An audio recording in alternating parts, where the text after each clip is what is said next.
Halo, hai, selamat datang di video belajar bareng yuk.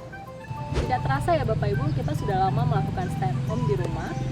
Nah, tentu saja banyak sekali perbedaan yang dapat kita rasakan. Salah satunya adalah kegiatan belajar anak. Anak yang biasanya belajar di sekolah, sekarang harus belajar di rumah. Tentu saja waktu luang anak menjadi lebih banyak. Nah, apa saja aktivitas anak ketika melakukan stay at home di rumah? Apakah mereka hanya belajar atau mereka melakukan aktivitas lain? Nah, Bapak Ibu, ketika anak ditanya mengapa hanya menghabiskan waktu luangnya dengan bermain handphone, gadget dan sebagainya, saya yakin bahwa respon anak-anak pasti mengatakan bahwa mereka tidak tahu harus bagaimana, harus berbuat apa, dan mereka bosan.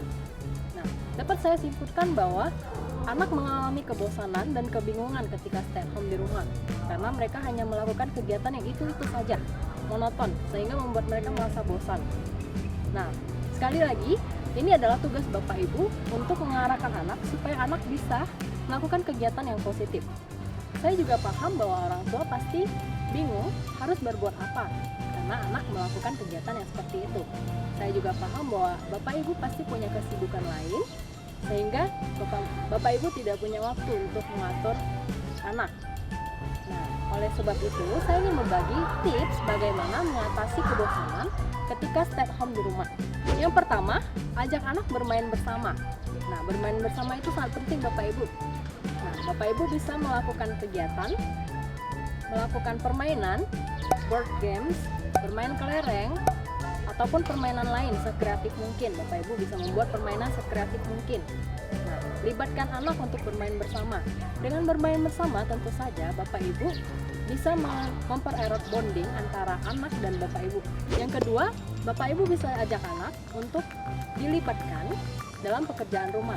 Nah, saya yakin bahwa ketika stay at home di rumah, ibu-ibu sering mencoba resep baru masakan ya. Nah, ini kesempatan Bapak Ibu. Bapak Ibu bisa libatkan anak untuk ikut serta dalam melakukan pekerjaan rumah. Tentu saja itu juga meringankan pekerjaan Bapak Ibu ya.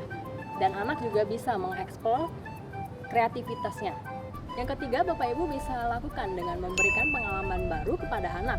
Nah, caranya bagaimana? Lakukan kegiatan seni. Kegiatan seni ini Bapak Ibu bisa lakukan dengan membuat creative art, menari, menyanyi bersama anak. Nah, kegiatan seperti ini sebenarnya mempunyai nilai positif juga Bapak Ibu. Nah, nilai positifnya apa? Bapak Ibu bisa menyalurkan perasaan yang Bapak Ibu rasakan sekarang di masa pandemi ini. Harapannya, perasaan negatif dapat disalurkan secara positif dari kegiatan ini. Yang keempat, Bapak Ibu bisa lakukan dengan melakukan kegiatan aktivitas fisik.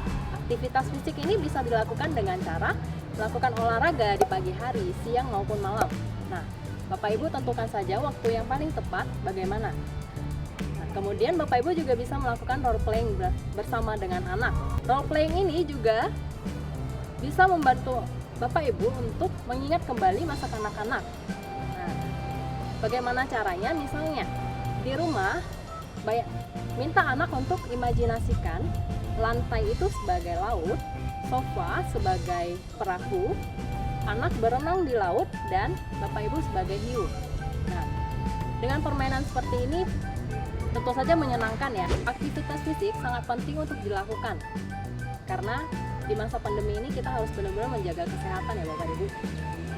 Masa stay at home itu belum berakhir. Nah, maka dari itu sangat penting bahwa kita harus memanfaatkan waktu luang kita dengan baik. Oleh sebab itu, manfaatkan waktu luang Bapak Ibu dengan baik beserta anak. Tetap jaga kesehatan secara fisik maupun mental. Sekian video belajar bareng kali ini. Jangan lupa like dan subscribe supaya Anda tidak ketinggalan video kami yang berikutnya. Nah, apabila Anda mempunyai pertanyaan, silakan ketikkan di kolom komentar, maka kami akan menjawabnya. Tetap sehat, tetap bahagia. Sampai jumpa.